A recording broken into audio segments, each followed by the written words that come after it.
તો સમાચાર અમદાવાદથી કે જ્યાં વેજલપુર ગેસ એજન્સી બહાર લાંબી લાઈનો લાગેલી જોવા મળી હતી। ઘરેલું ગેસ સિલિન્ડર ન મળતા એજન્સી બહાર જ લોકોએ લાઈનો લગાવી હતી। બુકિંગ બાદ ડિલિવરી ન થતી હોવાનો દાવો લોકોએ કર્યો છે। તો એક સાથે વધુ લોકો બુકિંગ કરાવતા ઓનલાઈન સિસ્ટમને પણ અસર થઈ છે। પૂરતો ગેસ પુરવઠો હોવાનું ગેસ એજન્સીનું નિવેદન છે। ખોટું પેનિક થવાની કોઈ જરૂર નથી તેવું એજન્સીએ કહ્યું હતું।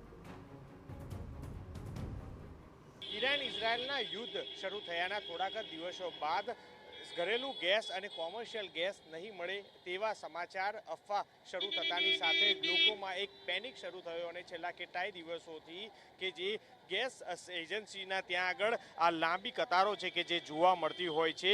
કારણ કે એક સાથે જ લોકો ઓનલાઈન બુકિંગ કરતા હોવાના કારણે આ લાંબી લાઈનો છે કે જે આ જોવા મળી રહી છે।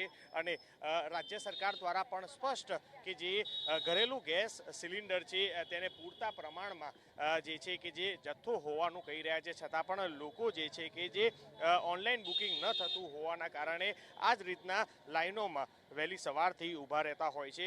લોકો સાથે પણ વાત કરવાનો પ્રયાસ છે કે જે પ્રયાસ કરશું કે જે કેટલા સમયથી શું કહેશો કાકા, શું સમસ્યા છે? 6 તારીખે બુકિંગ કરેલું છે, 7 તારીખે કંપનીમાં ડિલિવરી થઈ ગઈ, અત્યાર સુધી ડિલિવર નહીં થઈ, પણ અત્યારે હું લેવા આવ્યો લાઈનમાં। રાજ્ય સરકારે કીધું કે પુરવઠો પૂરતા પ્રમાણમાં છે, છતાં પણ લોકો પેનિક થઈ રહ્યા છે, શું આપ કહે?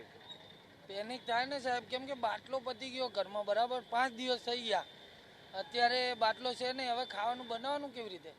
એટલા માટે લોકો તો લાઈનમાં આવવાને લેવા માટે તો એક બાટલો બી પડ્યો હોય તો લોકો ના એ કરી શકે કે ચલો વાંધો નહીં, આપણા પાસે એક બાટલો પડ્યો છે, પણ છે જ નહીં તો આપણે ખાવાનું બનાવવાનું કેવી રીતે? બાળકોને જમવાનું કેવી રીતે બનાવવું? આ જ રીતના જે બુકિંગ જે છે કે જે બુકિંગ થઈ ગયા છે, છતાં પણ ડિલિવરી છે તે ડિલિવરી નથી થઈ રહ્યા અને જેને લઈને જ લોકો છે કે જે અહીં લાઈનમાં પોતે લેવા છે કે જે આવી રહ્યા છે। આ જોઈ શકાય છે કે જે મેસેજ કે જે બુકિંગનો મેસેજ છે અને રિફિલ છે કે જે ગેસ સિલિન્ડર જે ઘરેલું સિલિન્ડર છે તે લેવા માટે છે તે લોકો અહીં છે પહોંચ્યા છે। એટલે ઓનલાઈન બુકિંગથી લઈ અને તમામ જે સમસ્યા છે તે થઈ રહી છે અને જેના કારણે જે લોકો છે કે જે અહીંયા સ્પેશિયલ જે આ એજન્સી છે કે ત્યાં આગળ આ લેવા માટે આવ્યા છે। દ્રશ્યો જોઈ શકાય છે કે અત્યારે હાલ આ રીતની સ્થિતિ છે કે જે અમદાવાદમાં નહીં માત્ર પરંતુ ગુજરાતના અલગ અલગ એજન્સીઓમાં જોવા છે કે જે જોવા મળી રહી છે। આપણી સાથે અન્ય જે ગ્રાહક છે તેની સાથે પણ વાત કરવાનો પ્રયાસ કરશું।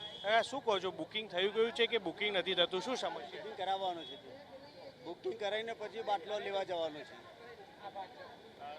બુકિંગ કરાવવા માટે ઘણા લોકો છે કે જે આવતા હોય છે, પરંતુ લોકો જે છે કે જે ઘણા પેનિક છે તે થઈ રહ્યા છે। આપણે એજન્સી ના છે કે તેની સાથે વાત કરવાનો પ્રયાસ છે કે જે કરશું કે તે શું કહી રહ્યા છે, કારણ કે શું કહેશો, કઈ રીતની લોકો બુકિંગ છે કે જે નથી થઈ રહ્યા? અને એવું છે કે બાટલો નહીં મળે, બરોબર? અમારી પાસે પૂરેપૂરો જથ્થો કંપની બી અમને બાટલા આપી જ રહી છે, જેટલા બધા ઉભા છે દરેકને બાટલો મળશે, એક પણ માણસ એવો બાટલા વગરનો અહીંયાથી નહીં નીકળે।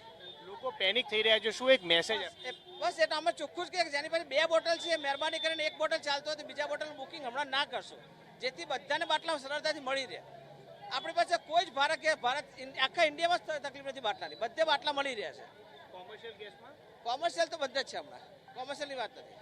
હાલ જે કોઈ પણ જગ્યાએ જે આ સિલિન્ડરની વાત કરવામાં આવે તો ક્યાંય પણ પુરવઠો નથી તેવું નથી, એટલે કે પૂરતા પ્રમાણમાં ગેસ સિલિન્ડર છે તે છે અને જેને લઈને જ જો લોકોને જલ્દી હોય તો તે લોકો અહીં એજન્સીમાં આવી અને મેળવી રહ્યા છે। એટલે તમામ લોકો જે જરૂરિયાત લોકો છે તે લોકોને સિલિન્ડર છે તે પ્રોવાઈડ છે તે કરવામાં આવી રહ્યો છે। એટલે લોકોએ પેનિક છે તે થવાની જરૂર નથી, પરંતુ હાલ એક જ સાથે લોકો આટલા બધા જે અત્યારે હાલ બુકિંગ કરાવી રહ્યા છે અને જેને લઈને ઓનલાઈન બુકિંગમાં થોડીક સમસ્યા છે તે સર્જાઈ રહી છે। કેમેરા પર્સન નિલેશ વાઘોરા સાથે મિહિર સોની, TV9 અમદાવાદ।